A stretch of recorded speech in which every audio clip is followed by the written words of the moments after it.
Isa ka ba sa mga tao na lumiliit na ang pagtitiwala sa ating mga journalist?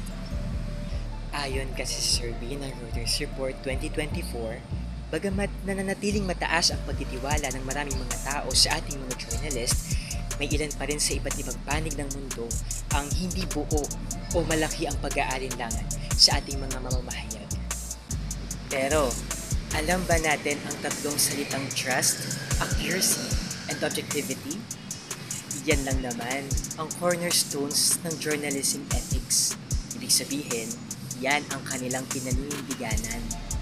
Ang pagiging tapat sa paglalahad ng katotohanan na kailangan ng bayan, ang pagiging accurate o tama at kalidad na impormasyon na kailangan ng masa, ang pagiging objective sa pagkalap ng impormasyon sa dalawa o maraming panig sa kapapanig sa tama at totoo kung saan magbebenepisyo ang bawat mamamayan.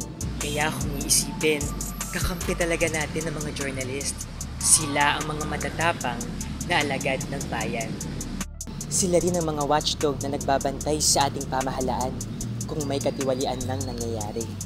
Isa sa mga layunin ng journalist na i-broadcast ang problema ng bansa, ilahat kung ano ang kakulangan ng pamahalaan at bigyan ng boses tayo mga mamamayan sa ating mga karaingan.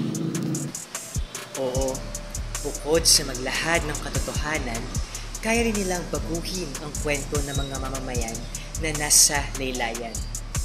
Napakarami ng tapat na mga journalist, lalo na rito sa ating bansa, ang nagpatunay na nababago nila ang buhay ng marami.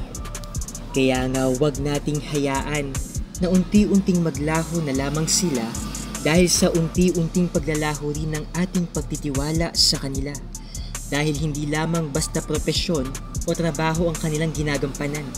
Alam nila sa puso nila na malaki ang kanilang papel sa paghahayag ng katotohanan, sa pagbibihis ng lipunan at seguridad na kailangan ng ating bayan.